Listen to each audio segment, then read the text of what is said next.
टिंकी बेटा, 3 दिन में एग्जाम है, पढ़ाई कर ले। पिछली बार के टेस्ट में भी इतने कम नंबर आए थे तेरे कि पीटीएम में टीचर के सामने जाने में भी शर्मिंदगी हो रही थी। पूरा दिन मोबाइल लेकर बैठी रहती है।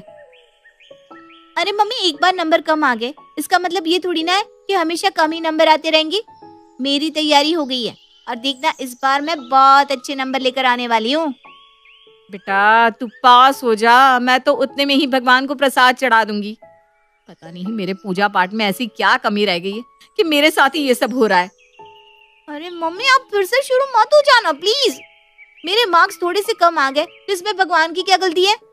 हाँ बेटा, गलती तो सब मेरी है, ना तेरी गलती है, ना भगवान की और ना ही टीचर की। टिंकी जानती थी कि मम्मी का प्रवचन शुरू हो चुका है, जो अब आधे घंटे से पहले रुकने वाला नहीं है। इसलिए वो चुपचाप मोबाइल वहां रखकर किताब लेकर अपने कमरे में चली जाती है। शाम के 6 बज गए, दिया बाती का समय हो रहा है और मैं बच्चों के चक्कर में पड़कर सब भूल ही जाती हूँ। मंजुला जाकर शाम का दिया बाती करने लगती है। तभी उसका पति घर में घुसता है। कुछ पता चला प्रमोशन के बारे में? कुछ पता नहीं चल पा रहा है मंजुला, मैं तो परेशान हो गया हूँ। मुझे लगता है मेरे जूनियर्स का भी प्रमोशन हो जाएगा, बस मैं वहीं का वहीं रह जाऊंगा। तुम्हें पता है मेरे साथ जिन्होंने भी ज्वाइन किया था ना, सबका प्रमोशन हो गया। यहाँ तक कि अब तो जूनियर्स के भी प्रमोशन के नंबर लगने लगे हैं। तभी उसकी सासू माँ शकुंतला देवी वहाँ आती है। अरे आधी जिंदगी बिता दी तूने घर में, लेकिन बहू वाले एक ढंग नहीं सीखे। ये नहीं कि आदमी बाहर से थक हार कर आया है उसे चाय पानी पूछे, आते ही पहले टेंशन वाली बात छेड़ देगी। ऐसी बात नहीं है माँ जी, मैं भी तो उनके प्रमोशन न होने के कारण बहुत परेशान रहती हूँ, बस इसीलिए पूछ लिया। अरे तो वो कहीं भागा जा रहा था क्या? पहले चाय पानी देती, उसे मुंह हाथ धो लेने देती, उसके बाद चाहे जो बात कर लेती। ये कौन सा तरीका हुआ कि आदमी बाहर से आए और तू लग जाए पूछताछ में? और प्रमोशन क्या होगा इसका? पंडित जी ने पहले ही मना किया था, इस लड़की से शादी मत कर। अगर शादी हुई तो जीवन में पनौती आ जाएगी। लेकिन ज्यादा पढ़े लिखे बच्चों के साथ यही तो दिक्कत है ना, वो माँ बाप को कुछ समझते ही नहीं। तब तो कहता था माँ मेरी सरकारी नौकरी है, मुझे किस बात की कमी जो मंजुला के आने से पनौती लग जाएगी। ये सब तो अंधविश्वास की बातें हैं, लेकिन देख ले आखिर में सच्ची साबित हुई ना पंडित जी की बातें। आपके कहने का मतलब क्या है माँ? इनका प्रमोशन इसलिए रुका हुआ है क्योंकि उनकी शादी मुझसे हुई है, यानी कि उनकी जिंदगी में जो कुछ भी बुरा हो रहा है वो सब मेरे कारण हो रहा है। और नहीं तो क्या, सच्ची बात तो सबको बुरी ही लगती है, लेकिन मैं बिना सच्ची बात कहने से पीछे नहीं हटती। अरे बस भी करो आप दोनों, और माँ आपको तो बस मौका चाहिए होता है मंजुला को बातें सुनाने का। प्रदीप के टोकने पर सास शकुंतला मुंह बनाते हुए वहां से निकल जाती है। लेकिन अब तो ये जैसे शकुंतला का रोज का काम हो गया था। वो बात बात में बहू मंजुला को ताने देती और घर में हो रही हर बात का उसे ही जिम्मेदार ठहराती। अरे मंजुला, कल घर पर सत्यनारायण की कथा है, तुम सुबह ही आ जाना, प्रसाद तुम्हें बनाना है। ठीक है पूजा, मैं पहुंच जाऊंगी। अगले दिन मंजुला मोहल्ले में ही रहने वाली सहेली पूजा के घर पहुंच जाती है। प्रसाद बनाते हुए दोनों सहेलियां आपस में बातें करने लगती हैं। और बता मंजुला, कैसी है तू? घर में सब कुछ कैसा चल रहा है? अरे क्या बताऊं, मुझे तो ऐसा लग रहा है जैसे हमारे घर की खुशियों को किसी की नजर लग गई है। कुछ भी ठीक नहीं चल रहा। माँ जी हर समय मुझे ताने देती रहती हैं और घर में जो कुछ भी होता है ना उसकी जिम्मेदार मुझे ही ठहराती हैं। उन्होंने तो इतना तक कह दिया कि जब से मेरी शादी हुई है इस घर में पनौती आ गई है। बेटी जो हमेशा अच्छे नंबरों से पास होती थी, आजकल उसकी भी पढ़ाई पर न जाने किसकी काली नजर लग गई है। पिछले टेस्ट में तो फेल होती होती बची, और प्रदीप का प्रमोशन है कि होने का नाम ही नहीं ले रहा। कुल मिलाकर घर का माहौल ना बहुत ही खराब चल रहा है यार। तेरी बातों से तो लग रहा है सच में तेरे घर को किसी की काली नजर लग गई है। अच्छा तू मेरे साथ ना परमल बाबा के पास चल, इतने पहुंचे हुए बाबा हैं कि क्या बताऊं। उनके पास हर समस्या का समाधान होता है, वो तेरी समस्या का कोई ना कोई समाधान जरूर बता देंगे। पूजा की बात सुनकर मंजुला उसके साथ बाबा के यहाँ पहुंच जाती है। क्या समस्या है बच्चा? तेरे चेहरे का तेज देखकर पता लग रहा है कि कृपा तेरे घर तक पहुंच नहीं पा रही है। जरूर तुझसे कोई गलती हो रही है। बाबा आप ही बताइए मुझसे क्या गलती हो रही है? मैं बहुत आशा लेकर आपके पास आई हूँ। ऐसा लग रहा है मेरे घर पर किसी की काली नजर लग गई है। बेटी की पढ़ाई और पति के प्रमोशन की चिंता में मेरी तो रातों की नींद ही उड़ गई है। ऊपर से सास जीने नहीं देती, दिन रात ताने मारती रहती है। तू फिक्र मत कर बेटा, तेरी समस्या का समाधान जरूर होगा। तू ये बता, घर में पराठे बनते हैं? बनते हैं ना बाबा, लगभग रोज ही नाश्ते में पराठे ही बनाती हूँ। बस बस बस बस, यहीं से कृपा आएगी। तू ये बता, कौन कौन से पराठे बनाती है? सारे बनाती हूँ बाबा, गोभी के, मूली के, आलू के, प्याज के। तू ये बताओ, भिंडी के पराठे बनाती है? भिंडी के पराठे? नहीं बाबा, भिंडी के पराठे मैंने आज तक कभी नहीं बनाए। मैंने कहा था ना, कृपा रुकी हुई है। बस भिंडी के पराठे में ही सारी कृपा रुकी हुई है। तो भिंडी के पराठे बना और पूरे परिवार को प्रेम से खिला। तेरे घर पर इतनी कृपा बरसेगी कि तू संभाल नहीं पाएगी। क्या सचमुच बाबा, भिंडी के पराठे खाने से मेरी समस्या हल हो जाएगी? तू सच्चे मन से भिंडी के पराठे खाएगी तो तेरी परेशानियां तुझसे कोसों दूर भाग जाएंगी। जय हो बाबा जी की, बोलो परमल बाबा की जय। बाबा के यहाँ से बाहर आने के बाद मैं कहती थी ना, परमल बाबा तेरी सारी परेशानियों का हल बता देंगे। और देख कितना आसान हल बताया उन्होंने। बस तुझे ना भिंडी के पराठे बनाने हैं और घर में सबको खिलाने हैं। सही कहा यार, अगर भिंडी के पराठे खाने से मेरी प्रॉब्लम सॉल्व हो सकती है तो आज के बाद मेरे घर में तीनों टाइम सिर्फ और सिर्फ भिंडी के पराठे ही बनेंगे। मंजुला घर आती है तो पाती है कि सास गुस्से में बड़बड़ कर रही है। हाँ हाँ, खूब गुस्सा कर लो माँ जी, अब बस कुछ ही दिन की बात है। आज से मैं आपको भिंडी के इतने पराठे बनाकर खिलाऊंगी कि कृपा तो हमारे घर पर बरस के रहेगी। फिर आप देखना सब कुछ ठीक हो जाएगा। हैं? ये बहू को आज क्या हो गया? मेरी बात सुनकर बिना जवाब दिए हंसते हुए यहाँ से चली गई। अरे मंजुला, आज खाने में क्या बना रही है? भिंडी के पराठे हैं माँ जी। हैं? भिंडी के पराठे? भिंडी के पराठे तो तूने आज से पहले कभी नहीं बनाए। आज तक नहीं बनाए तो कोई बात नहीं माँ जी, आज खा लीजिए। अरे आज तो बड़ा रस टपक रहा है इसकी जुबान से। वैसे तो हरदम बस लड़ने को आती रहती है। उस दिन घर में सभी लोग खुशी खुशी भिंडी के पराठे खा लेते हैं। अगले दिन सुबह, मम्मा टिफिन के लिए क्या है? बेटा भिंडी के पराठे हैं। लगता है रात के पराठे बच गए थे, वही मम्मी लंच में दे रही है। अच्छा ठीक है, पैक कर दो। उस समय भी सभी लोग चुपचाप भिंडी के पराठे खा लेते हैं। शाम के समय, बहुत तेज भूख लगी है मंजुला, खाने में क्या है? हाँ बैठिए, मैं अभी खाना लगाती हूँ। भिंडी के पराठे बने हैं। अरे यार ये क्या है, कल रात को भी तुमने भिंडी के पराठे बनाए थे, सुबह नाश्ते में भी भिंडी के पराठे बनाए और अब फिर से भिंडी पराठे। तुमने थोक के भाव से भिंडी खरीद लिया क्या? खैर जो भी हो, अब मैं कोई भिंडी विंडी नहीं खाने वाला हूँ। मुझे तुम कुछ और बना कर दो। आपको मेरी कसम है, जो आपने भिंडी के पराठे खाने से मना किया। अगर मैंने भिंडी के पराठे बनाए हैं तो कुछ सोच कर ही तो बनाए होंगे ना। लेकिन क्या सोचकर बनाया है, कुछ बताओ भी। देखिए मैं जो भी कर रही हूँ ना, इस घर की सुख शांति और खुशहाली के लिए कर रही हूँ।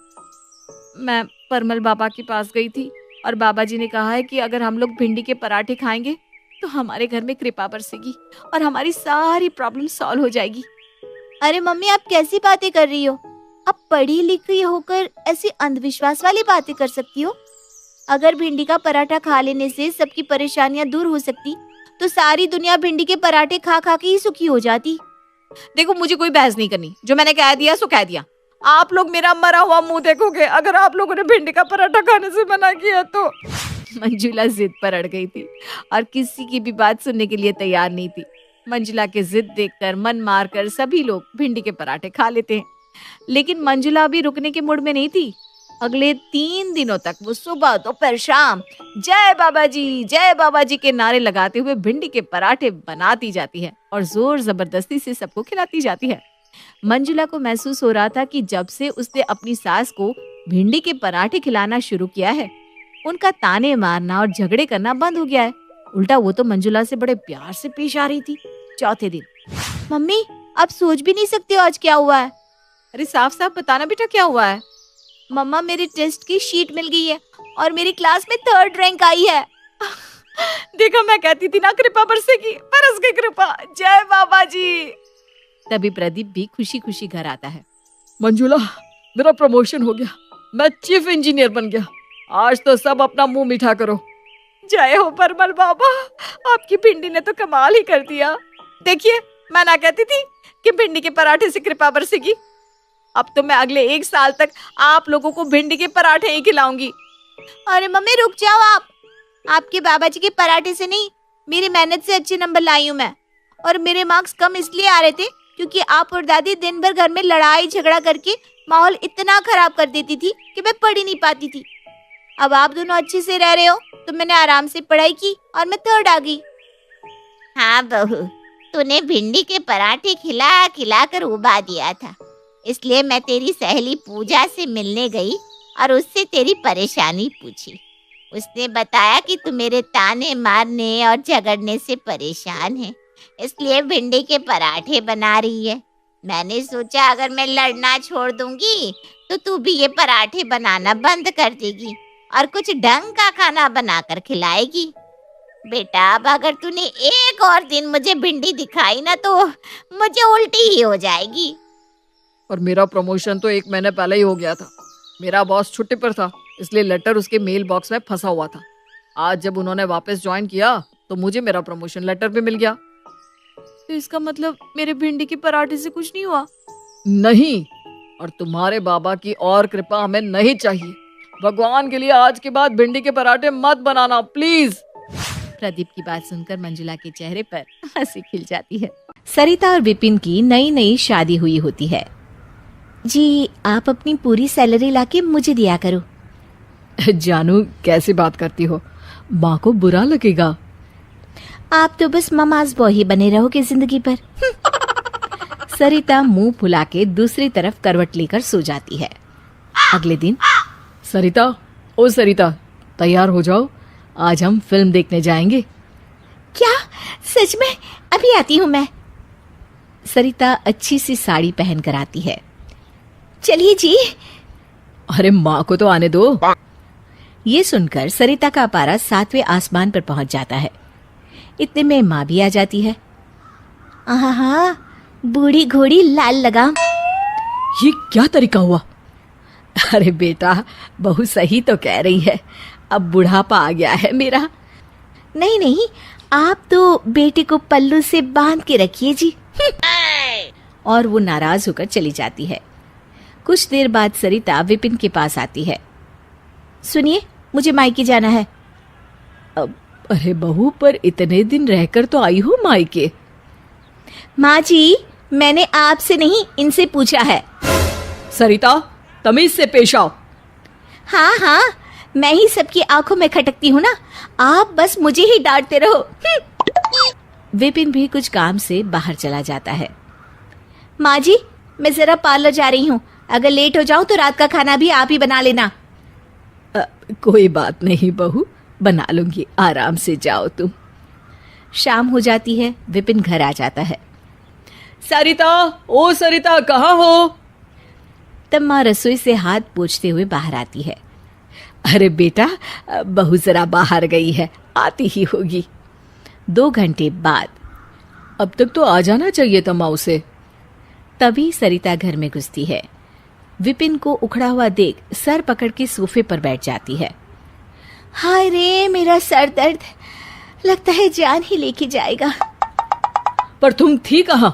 टाइम देखा है, 8 बज गए रात के। जी, आपको तो बस मेरी ही गलती दिखती है। अपनी माँ को पूछो जो इतनी भीड़ भाड़ में मुझे बाजार भेज दिया। हाय रे हाय, मेरे तो कर्म ही फूटे हुए। फिर सरिता नजरें बचा के अपने कमरे में चली जाती है। माँ, आपने बताया नहीं कि आपने ही भेजा था सरिता को? ओ हाँ बेटा, उम्र हो गई है ना, भूल गई। क्या माँ, आप भी ना फालतू में ही रुला दिया उसे। बेचारी माँ बेटे और बहू के बीच शांति बनाए रखने के लिए चुप रहना ही सही समझती है। ऐसे ही कुछ दिन और बीत जाते हैं। सरिता बात बात पे अपनी सासू माँ को झल्ला के जवाब देती, नीचा दिखाती। एक दिन घर में पड़ोस की सरला आंटी आती है। अरे विपिन की माँ, जरा चीनी हो तो एक कटोरी देना। वो क्या है ना, खत्म हो गई है। हाँ हाँ, क्यों नहीं बहन, आओ आओ, मैं भी लाती हूँ। क्यों नहीं, आखिर मेरे पति की कमाई है, खूब लुटाओ। आए हाय, इसकी जबान तो देखो कैसे कैंची की तरह चल रही है। इतने में विपिन की माँ भी चीनी की कटोरी लेकर आ जाती है। और बताओ सरला बहन, सब खैरियत? हाँ बहन, सब ठीक है। अच्छा सुनो, मेरी बहू ने किटी पार्टी रखी है आज शाम, आना जरूर। हाँ चलो, अब जाती हूँ मैं। शाम को विपिन की माँ अपनी बहू सरिता के साथ सरला के घर पहुंचती है। नमस्ते आंटी जी, कैसी हो आप? खुश रहो बेटा, मैं बिल्कुल ठीक हूँ। तुम कैसी हो? जी बस आपका आशीर्वाद है। ममता सबको बड़े प्यार से नाश्ता पानी कराती है। अरे वाह वाह सरला, तेरी तो किस्मत चमक गई इतनी संस्कारी बहू पाके। हाँ, और एक इसकी बहू है जो बर्तन भी इसी से धुलवाती है। सब हंसने लगते हैं। वाह ममता, तुमने तो सब पे अपना जादू चला रखा है, जिसे देखो तुम्हारी ही तारीफ करता है। अरे नहीं नहीं सरिता, जादू नहीं, बस प्यार। बड़े बुजुर्ग को तो बस प्यार और इज्जत चाहिए होती है अपने बच्चों से। अरे तुम सब सरिता से मिली कि नहीं? क्यों बेटा सरिता, तुमने पैर नहीं छुए किसी के? अपनी सास के पैर तो छूती हो ना, या नहीं? मेरी बहू को देखो, पूरे मोहल्ले की फेवरेट है। ये सुन के सरिता की सास को अच्छा नहीं लगता। अच्छा सरला, अब मैं चलती हूँ, विपिन भी आने वाला होगा। सरिता आज काफी बेइज्जती महसूस कर रही होती है। वहीं रात भर सो भी नहीं पाती। फिर अगली सुबह, गुड मॉर्निंग मम्मी जी। अरे बहू, आज इतनी जल्दी उठ गई? जी, आप सबके लिए नाश्ता मैं बनाऊंगी। सरिता में आए इस बदलाव को देखकर विपिन की माँ बहुत खुश होती है। अमिता की सास, जो कि सरकारी नौकरी करती थी, उसे चटपटा खाने की काफी आदत थी। अरे अमिता, जरा लहसुन की चटनी तो बना दे, लाल मिर्ची डालकर बनाना। मम्मी जी, मैंने पालक की सब्जी बनाई है, आपकी सेहत के लिए अच्छी है, खा लीजिए ना। अरे मेरी सेहत को क्या होना है, मैं पालक बालक नहीं खाऊंगी। चटनी ला, चटनी। अमिता सास को चटनी बनाकर दे देती है, लेकिन शाम को, हाय रे, मर गई, पेट में जलन के मारे आग लगी है। हे भगवान, मेरा तो सारा चेहरा ही लाल हो गया है। अरे क्यों इतनी चाट पकौड़ी खाती हो? अपनी उम्र को देखो। डॉक्टर ने भी कितनी बार मना किया है, लेकिन तुम हो कि मानती ही नहीं हो। अरे डॉक्टर तो पागल होते हैं, पैसे के लिए कुछ भी बोलते हैं। अरे बहू, एक काम करो तो लिम्का में काला नमक डालकर दे दो। और हाँ, रात के खाने में ना बाहर से तंदूरी मोगल ले आना। अमिता ससुर जी की तरफ देखती है और वहां से चली जाती है। शाम को अमिता का पति आता है। अरे अमिता, आज मैंने एक हेल्थ शो में देखा है कि कैसे और क्या खाने से इम्यूनिटी सिस्टम ठीक रहता है। अब ये क्या होता है बेटा? और चिकन तो खा सकते हैं ना इसमें? अरे माँ, इम्यूनिटी सिस्टम वो होता है जिसमें शरीर की रोगों से लड़ने की क्षमता बढ़ती है। अरे चुप कर, और ये फालतू की टीवी देखना ना बंद कर दे। कुछ नहीं रखा इन चीजों में। चल, मैं जरा गोलगप्पे का पानी पीकर सोने जा रही हूँ। सास का रवैया ऐसे ही चल रहा था। वो कुछ भी, कहीं भी और कैसे भी खा लेती। एक दिन, अरे बहू अमिता, देख तो कौन आया है, तेरी छोटी बहन। अरे छुटकी कैसी है? आजा आजा, चल अंदर। हाँ हाँ छुटकी, जा दीदी के साथ अंदर जा। और हाँ अमिता, आज ना तू छोले भटूरे बना ले, बड़ा मन कर रहा है। तेरी छुटकी को भी वैसे बहुत पसंद है ना। मम्मी जी, आज ना मैंने सोयाबीन को उबालकर उसका सलाद बनाया है आपके लिए। अरे तू तो जान ले लेगी मेरी, मैं तो यही सब खा खा कर तंग आ गई हूँ। अरे आज छुटकी आई है इसलिए बोल रही हूँ कि छोले भटूरे बना ले। नहीं नहीं आंटी, मैं तो कुछ भी खा लूंगी। अरे नहीं नहीं क्यों, और कुछ भी क्यों खा लोगी जी? अरे दीदी के घर आई हो। अमिता जैसे तैसे छोले भटूरे बनाकर लाती है। अरे वाह वाह वाह, फूले फूले से भटूरे, लाओ लाओ लाओ। अब सास खा पी कर सो जाती है। छुटकी ने खाया नहीं खाया ये सब भूलकर। अरे दीदी, तुम्हारी सास ने तो मेरे लिए छोले भटूरे बनवाए और खुद खाकर सो गई। अरे चलना, उनका तो यही हाल है, उन्हें कोई मतलब नहीं किसी से। वो खुद ही इतनी चटोरी है कि दूसरों के नाम से खुद के लिए खाना बनवाती है। एक दिन अमिता, माँ जी मैं कुछ दिनों के लिए मायके जा रही हूँ, आप आज से सिर्फ खिचड़ी खाना शुरू कर दीजिएगा, जल्दी बन भी जाएगी और पेट और हाजमा दोनों ठीक रहेगा। हाँ बहू, तू जा, चिंता ना कर, खिचड़ी तो मैं भी बना दूंगा। अरे वाह जी वाह, क्या इतने बूढ़े हैं जो खिचड़ी खानी पड़े। अरे मैं अपना मैनेज कर लूंगी, आप ही बना लेना खुद के लिए खिचड़ी। अगले दिन सुबह, अरे सुनिए जी, आपके लिए चाय और रस टेबल पर रख दिया है, मैं मंदिर जा रही हूँ। ये कहकर सास सीधे पहुंच जाती है हलवाई की दुकान पर। अरे भैया जरा गर्मा गर्म समोसे हरी लाल चटनी मिलाकर देना तो। सास चटर पटर सारा खाकर घर आ जाती है। अरे वाह वाह वाह, आज तो मजा ही आ गया। अब तो बहू भले 2 महीने और मायके रहे, कोई फर्क नहीं पड़ता। अगले दिन, अरे सुनिए जी, आज बगल वाली शर्मा इनके घर कीर्तन है तो मैं जा रही हूँ, आपके लिए ब्रेड जैम लगा दिया है। और सास सीधा पहुंचती है हलवाई की दुकान में। अरे भैया जरा पाव भाजी के साथ 1 प्लेट दही वाले गोलगप्पे देना तो। सास सारा चटपटा खाना खाकर लौट ही रही होती है कि अचानक उसका सर घूमने लगता है। हे भगवान, किसी तरह घर पहुंच जाऊं, धूप में तो सर घूम रहा है। सास घर आती है और सीधे बिस्तर पर लेट जाती है। अरे क्या हुआ? अरे पता नहीं क्यों चक्कर आ रहे हैं। तुम खाना भी तो वक्त पर नहीं खाती हो, 2 दिन से तुमने खाया ही क्या है? मैंने तो देखा ही नहीं तुमको कुछ खाते। अरे मैं तो गई, लग रहा है अब पेट में दर्द भी हो रहा है। ससुर सास को डॉक्टर के पास ले जाते हैं। मैंने इनका अल्ट्रासाउंड किया है जिससे साफ साफ दिख रहा है कि इनका बाहर का खाना खा खाकर छोटी आंत और छोटी हो गई है। हैं? ये क्या बोल रहे हैं? वो क्या होती है? बस ये समझ लीजिए कि आपकी पाचन क्रिया खराब हो गई है। अब हल्का खाना खाइए, बाहर का खाना तो आपके लिए जहर है। सास की खबर सुनकर बहू भी घर आ जाती है। अरे माँ जी क्या हुआ? आपने बाहर का तो कुछ खाया नहीं था ना? अरे हाँ हाँ, तेरे घर वालों ने तो मेरे लिए बाहर हलवाई बिठाया था ना, जो अब जाकर। हाँ माँ, जाकर क्या? अब जाकर खिचड़ी बना ला, दर्द हो रहा है। क्या कर रही हो नीलम? जल्दी सामान बांधो, देर हो रही है। YouTube पर किड्स लॉजिक चैनल पर सास बहू की कहानी देख रही हूँ। हाँ, किड्स लॉजिक वाले सास बहू की कहानी अच्छी बनाते हैं, मैं भी बहुत देखता हूँ। ओ हरीश, तुम तो जानते हो मैं एक फेमस टीवी एक्ट्रेस हूँ।